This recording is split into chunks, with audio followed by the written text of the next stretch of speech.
very popular this year is the use of the Bitmoji classroom. The Bitmoji classroom picture is a creative way to show, a classroom environment and then use your personal Bitmoji icons or other icons to give the students a visual place to click through your digital environment. There's plenty of YouTube videos to show you how to create your own. This video is called Deconstructing the Bitmoji Classroom because of a couple of issues that we will be faced with our students. One of them is all students, no matter what the device, if they come to a teacher's embedded Bitmoji classroom and they go click on the science, it'll take me to that page. That link is there embedded into this picture. But my visually impaired students who are requiring the use of a screen reader of some kind, they will have issues, that screen reader will have issues picking up a link that is embedded into a picture. And so the screen reader is not going to allow them to find this science icon as easily, be able to click on that and use that the same as other students. So that's on web browsers, iPads, whatever. Another issue that we're going to have is the use of this on an iPad. A lot of early childhood teachers are using iPads with students, and when we start embedding a Google slide, we're going to find some issues with the device itself, wanting to log in the student to a Google account, or if it's embedded, it will view it, but it may look a little bit different with a lot more Google space all around this Google slide picture. So this video is going to look at an option that we have to be able to continue to use this Bitmoji classroom idea, but provide some support for screen readers as well as our early childhood students or anybody using the iPad. So the idea in the strategy is to be able to take this Bitmoji classroom and split it up into separate images. And each of these images will provide the link for our screen reader to pick up. As we do look at this, understand the creation of my Bitmoji classroom, I'm going to start thinking of making it in a quadrant type of an organization, so that my tent may be fitting in all of a bottom corner of the picture. Now I'm looking at my Bitmoji classroom that I've created. You can see that I've added some images in here. I can move these around, put these where I want them to be. Yay, it's nice. And when I look at this as well, most of the directions are telling me how to go ahead and create this icon and make it a link. I don't even need to do those links. I'm going to be exporting my picture just as a flat image with no embedded links. The game changer for me is the use of a website called Pine Tools. They have a section called Split Image. What this allows me to do is to use the site to upload my Bitmoji image. And once it is in there, I'm now going to look at splitting this image up into sections. It allows me to do vertical, horizontal, or in this case, I would like to do a grid. When I look at my picture, when I start designing this now, I'm going to look at how I'm going to split this up. And the easiest example would be to make 3 columns wide by 3 rows. So now I'm going to have it broken up into like 9 images. I could do fewer, I could do less, you could play with this as much as you want. And that's all I've done is said both. I'm going to go ahead and choose PNG, give myself 3 columns, 3 rows, and split the image.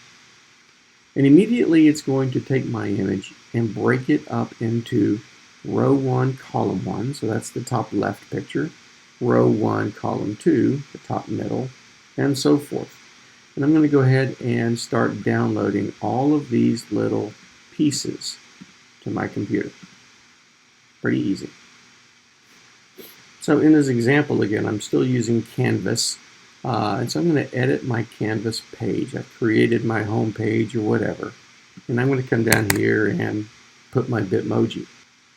I'm going to be using the table to insert each of these pictures in a cell and be able to retain that Bitmoji classroom shape.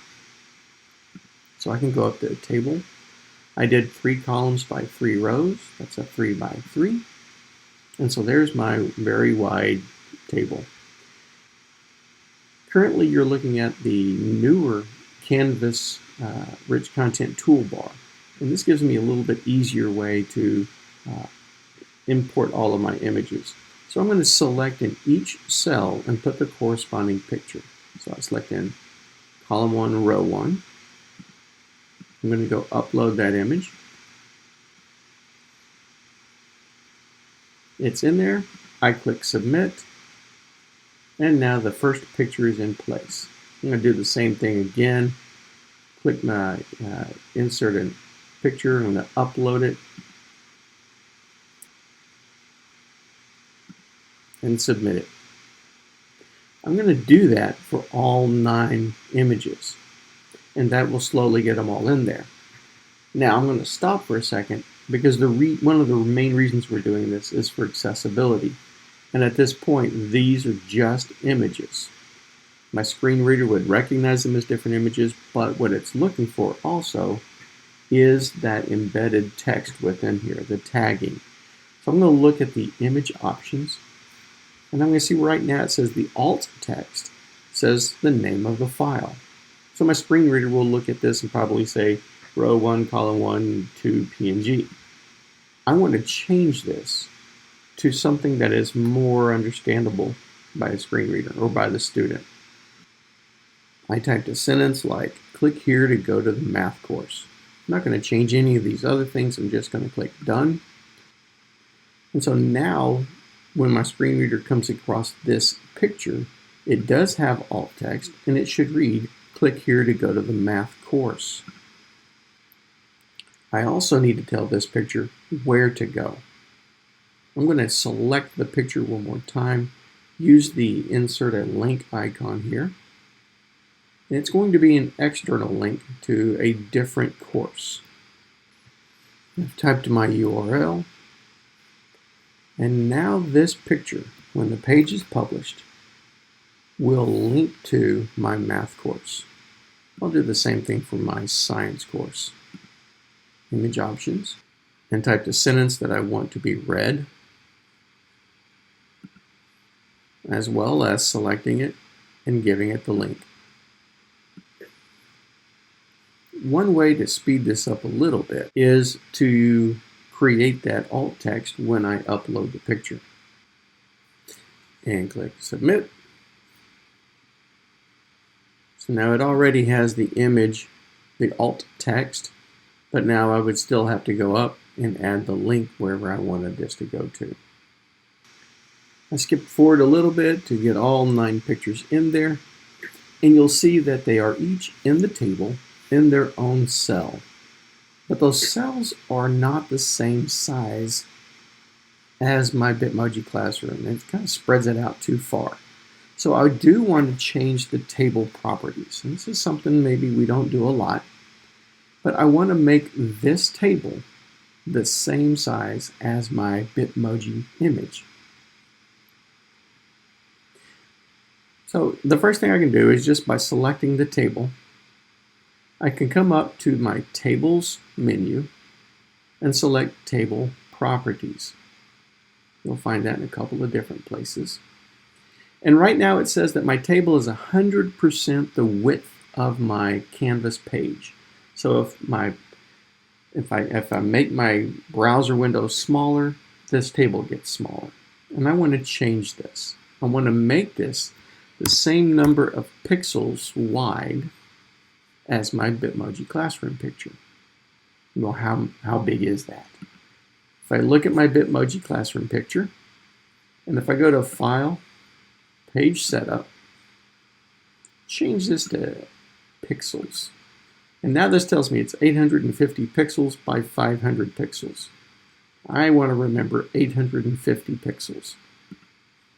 So I'll go back to my Canvas course. I type 850 pixels wide. That's the width of my picture. And I'm going to change the border to 0 and save. At this point, my table has reduced in size. I have these little white lines. These are the divisions of the cells, but they are in there now. And if I go down and save, this is the image that my students would see in their Canvas course. My Bitmoji, and you'll see that my arrow, when it gets to where I have a link, I can click on that picture and it takes me to my science page. It will open up just like that. On the iPad, it will look the same way. It's not going to load Google. It is not going to make me authorize the LTI. It will be a table on the page where this will be read as the alt text and contain the link to whatever I need. It is not the same beautiful thing that I would see by having an embedded Google Classroom, Bitmoji Classroom picture. However, this is more accessible to all of my students, whether they need the screen reader or whether some will be on an iPad and some on a Chromebook and some on a computer. This table will display for all of my students, and it will contain the links that I need or that I want them to use. Taking these extra steps to deconstruct my Bitmoji Classroom is providing a more accessible and a more equitable access to the resources that I am providing my students in my digital classroom environment. Have a fantastic year and good luck as you create your digital learning spaces.